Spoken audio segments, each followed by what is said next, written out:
비트코인 올해 성적표를 보면 솔직히 좀 고개를 갸웃하게 되죠. 연초 대비 수익률이 마이너스 3%를 기록하고 있으니까 디지털 금이라는 그 화려한 별명과는 영 어울리지 않는 모습이에요. 시장 분위기도 많이 차갑고 투자자들 기대감도 확실히 좀 사그라든 게 사실이고요. 그런데 바로 이런 시점에 세계 최대 헤지 펀드의 창업자죠. 월가에 살아있는 전설, 레이 달리오는 비트코인을 절대 외면해서는 안 된다고 이야기합니다. 심지어 자기 포트폴리오에도 담고 있다고 밝혔어요. 아주 구체적인 숫자까지 제시하면서요. 그 숫자가 바로 1%입니다.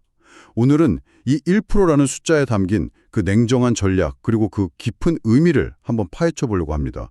모두가 비트코인에 실망하고 있을 때 왜 그는 하필 1%라는 카드를 꺼내들었을까요? 그 속셈이 뭔지 제대로 한번 들여다보겠습니다. 우선 레이 달리오가 어떤 인물인지부터 간단히 짚고 넘어가야겠죠. 워낙 유명하지만 브리지워터 어소시에이츠라는 세계에서 제일 큰 헤지 펀드를 만든 사람이잖아요. 네, 맞습니다. 그의 말 한마디에 금융시장이 출렁일 정도니까 그 무게감이 엄청나죠. 그런데 진짜 중요한 건 그가 원래는 비트코인에 대해 굉장히 회의적이었다는 점이에요. 아, 맞아요. 저도 기억나요. 불과 몇 년 전만 해도 비트코인은 거품이다. 정부가 결국 금지할 것이다. 막 이렇게 말하던 사람이었죠. 그랬었죠. 그런 그가 최근 인터뷰에서 딱 선언을 한 겁니다. 내 포트폴리오의 1%는 지금 비트코인이다. 이렇게요. 와, 이건 그냥 마음이 바뀌어서 나도 좀 사봤다. 이런 차원의 얘기가 아니거든요. 맹목적인 믿음의 표현은 더더욱 아니고요.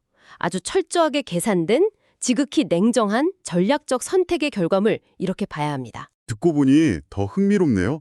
비트코인 회의론자였던 그가 마음을 돌렸는데 하필 그 비율이 1%라는 게 좀 의아해요. 솔직히 전체 자산의 1%면 그게 올라도 인생이 바뀌는 것도 아니고 설령 폭락해서 0원이 된다 해도 크게 타격 없을 것 같거든요.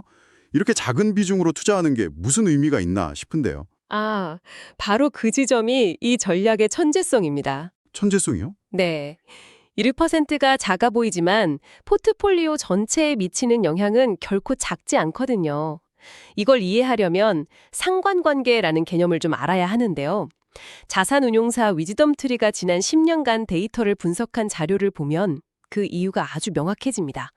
비트코인은 S&P 500 같은 주요 주가 지수와 거의 아무런 상관관계 없이 움직였어요. 상관관계가 거의 없었다는 게 좀 더 쉽게 설명해 주실 수 있을까요?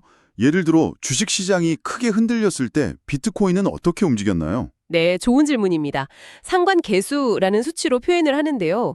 두 자산이 완전히 똑같이 움직이면 플러스 1, 정반대로 움직이면 마이너스 1, 아무 관련 없이 제멋대로 움직이면 0에 가깝습니다. 위즈덤트리 분석에 따르면 비트코인과 S&P 500의 상관계수는 평균적으로 0.2에서 마이너스 0.1 사이를 왔다 갔다 했어요. 아, 거의 0에 가깝네요. 그렇죠. 이게 무슨 뜻이냐면 경제 위기가 와서 주식이 폭락할 때 비트코인은 같이 안 떨어지거나 덜 떨어지거나 심지어는 오르는 경우도 많았다는 겁니다. 와, 그건 생각도 못 해봤네요. 저는 비트코인을 포트폴리오에 넣는다는 건 그 변동성이라는 불을 그냥 끌어안는 거라고만 생각했거든요. 네네. 근데 오히려 다른 자산에 붙은 불을 꺼주는 소화기 역할을 할 수도 있다는 거군요. 시각을 완전히 뒤집는 이야기인데요. 정확한 비유입니다. 내가 가진 주식, 채권, 부동산 같은 전통 자산들이 다 같이 한 방향으로 움직이면서 하락할 때가 있잖아요. 제일 무서운 순간이죠. 그때 비트코인만큼은 홀로 다른 움직임을 보여줄 수 있는 뭐랄까 일종의 포트폴리오 보험 역할을 기대하는 거죠. 보험이요? 네, 단 1%만 편입해도 포트폴리오 전체의 리스크 구조가 바뀌는 겁니다. 이건 투기 목적으로 대박을 노리는 거랑은 차원이 다른 접근이에요. 자산 분산 도구로서의 가치에 주목한 아주 정교한 전략이죠. 듣고 보니 굉장히 설득력 있네요. 보험이라는 관점으로 접근하니까 1%라는 숫자가 전혀 다르게 보입니다. 그런데 이런 생각을 레이 달리오 혼자만 하는 건 아닐 것 같아요. 월가의 다른 큰 손들도 좀 비슷한 움직임을 보이고 있나요? 물론입니다. 이미 월가는 움직이고 있습니다. 가장 상징적인 사건이 최근 뱅크 오브 아메리카, BOA의 결정이죠. 아, BOA요? 네, BOA가 자사자산 관리 고객들한테 포트폴리오의 최대 4%까지 암호화폐에 투자하는 걸 허용했어요. 4%요? 와, 이건 정말 큰 변화인데요.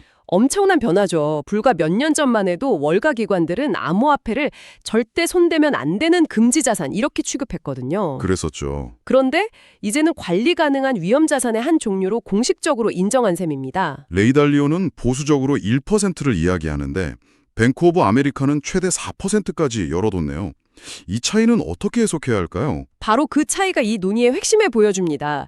레이 달리오는 자기의 그 극도로 보수적인 관점에서 1%를 제시한 거고요. BOA 같은 금융기관은 고객들의 다양한 위험 감수 성향을 고려해서 최대 4%라는 상한선을 설정한 거죠. 아, 각자의 기준이 다른 거군요. 네, 중요한 건 1%냐 4%냐는 숫자가 아닙니다. 이들 모두 비트코인의 존재 자체를 더는 부정하지 않는다는 사실, 그리고 각자의 위험 감수 능력에 따라서 비중을 조절하면서 포트폴리오에 편입해야 할 자산군으로 인정하고 있다는 겁니다. 그렇군요. 이제 비트코인은 하냐, 마냐의 문제가 아니라 얼마나 하냐의 문제로 넘어왔다. 이런 신호로 봐도 되겠네요. 자산으로 인정을 한다는 건 뭔가 근본적인 가치가 있다는 뜻으로 들리는데요.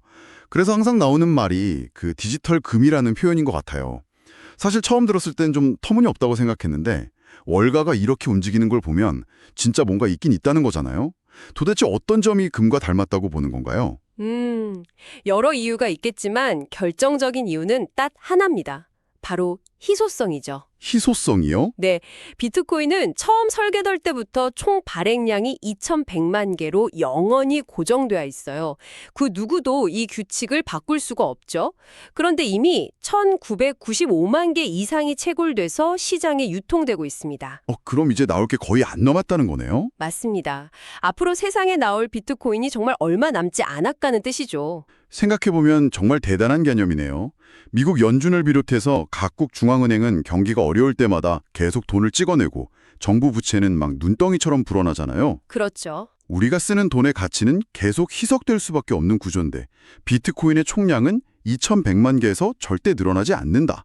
바로 이 지점에서 가치가 생긴다는 거군요. 정확합니다. 달러를 포함한 모든 법정화폐는 장기적으로 구매력을 잃을 수밖에 없는 운명을 타고났습니다. 하지만 비트코인은 그 총량이 고정되어 있죠. 그래서 레이 달리오는 비트코인을 무슨 결제수단 같은 대체 통화가 아니라 금과 같은 가치 저장 수단으로 보고 있는 겁니다. 이 절대적인 희소성이 끝없는 인플레이션 시대에 아주 매력적인 안전장치가 될 수 있다, 이렇게 판단한 거죠. 하지만 레이 달리오는 여전히 최고의 안전자산으로 꼽는 건 비트코인이 아니라 따로 있다면서요. 1%는 그냥 보험처럼 넣어두는 거고 진짜 믿는 구석은 다른 데 있다는 거잖아요. 네, 그는 이 점을 아주 분명히 합니다. 진짜 최고의 해지, 즉 위험 회피 수단은 금이다, 이렇게 여전히 강조하고 있습니다. 금이요? 네, 실제로 그는 과거 인터뷰에서 포트폴리오의 10%에서 15%까지 금을 보유하라고 조언했을 정도로 대표적인 금 예찰론자입니다. 수천 년 동안 인류 역사와 함께하면서 그 가치를 증명해온 자산이 금이라는 거죠. 비트코인은 새로운 가능성을 탐색하는 1%의 실험적 자산이라면 금은 수천 년간 검증된 신뢰의 자산이다, 이런 관점입니다. 그럼 실제 성과를 봐도 그런가요? 올해처럼 시장이 불안정했을 때 금하고 비트코인은 각각 어떻게 움직였나요? 그의 말이 틀리지 않았다는 게 바로 올해 성과에서 드러납니다. 시장이 불안정해지니까 금 가격은 60% 이상 상승하면서 강력한 안전자산의 면모를 보여줬습니다. 60%나요? 와. 반면에 비트코인은 오히려 3% 하락했죠. 그랬군요. 아직 진짜 위기 상황에서는 전통의 강장인 금이 비트코인보다 훨씬 더 강력한 힘을 발휘한다는 걸 명확히 보여주는 데이터입니다. 달리오의 포트폴리오에서 금이 주전 선수라면 비트코인은 잠재력 있는 유망주 정도의 위치라고 볼 수 있겠네요. 자, 그럼 이 모든 정보를 종합해서 이걸 듣고 계신 당신은 어떻게 접근해야 할까요? 레이 달리오의 1% 전략, BOA의 4% 허용, 그리고 금과의 비교까지. 정보가 많아서 오히려 더 혼란스러울 수도 있겠는데요. 이 모든 논의를 딱 한 문장으로 요약할 수 있습니다. 뭔가요? 안 넣기에는 아깝고 많이 넣기에는 위험하다. 정말 딱 맞는 말이네요. 비트코인은 정확히 그런 자산입니다. 기회를 완전히 포기하기에는 그 잠재력이 너무 아쉽고 큰 비중으로 투자하기에는 그 변동성이 너무나도 무섭죠. 그래서 대부분의 전문가들이 동의하는 현실적인 정답은 1%에서 3% 사이의 구간이 됩니다. 그럼 그 비율에 따라서 심리적으로나 재무적으로 어떤 차이가 있는지 구체적으로 좀 짚어주시죠. 포트폴리오에 비트코인이 0%인 사람, 1%인 사람, 그리고 5% 이상인 사람은 각각 어떤 상황에 놓이게 될까요? 좋습니다. 먼저 비트코인 비중이 0%인 경우부터 보죠. 이 선택의 확실한 장점은 극심한 변동성을 완전히 피할 수 있다는 겁니다. 밤에 편히 잘 수 있죠. 그건 그렇겠네요. 하지만 기회비용이 발생합니다. 앞서 말씀드린 포트폴리오 보험 효과를 전혀 누릴 수가 없고요. 만약 비트코인이 장기적으로 가치를 인정받아서 크게 상승할 경우 그 과실을 전혀 얻지 못하게 되죠. 그리고 무엇보다 포모라는 심리적 고통에 시달릴 가능성이 큽니다. 아, 나만 뒤처지는 것 같은 그 느낌이요? 네, 나중에 비트코인 가격이 막 폭등하면 그때 조금이라도 사둘 걸 하면서 뒤늦게 추격 매수하다가 손실을 볼 위험이 있죠. 0%가 마냥 안전한 선택은 아니라는 거군요. 기회비용과 심리적 비용이 따른다는 말씀이네요. 그럼 레이 달리오가 선택한 1%는 어떤가요? 1% 전략은 재무적인 측면과 심리적인 측면 모두에서 아주 영리한 선택입니다. 이 정도 비중은 설령 비트코인 가격이 0원이 되더라도 전체 포트폴리오에 미치는 타격이 거의 없어요. 즉, 최악의 상황을 감당할 수 있죠. 네. 그러면서도 포트폴리오의 위험을 분산시키는 그 보험 효과는 누릴 수가 있습니다. 그리고 여기서 심리적인 묘미가 발생하는데요. 1%를 보유하는 건 포모 예방주사를 맞는 것과 같습니다. 포모 예당 주사요. 재미있는 표현이네요. 나도 참여하고 있다는 그 사실 하나만으로도 시장에 급등나게 휘둘리지 않고 내 본업과 핵심 포트폴리오에 집중할 수 있는 심리적 안정감을 주거든요. 가격이 오르면 좋고 떨어져도 크게 상관없는 스트레스가 가장 적은 이상적인 시작점이라고 할 수 있습니다. 포모 예방 주사라는 표현이 정말 와닿네요.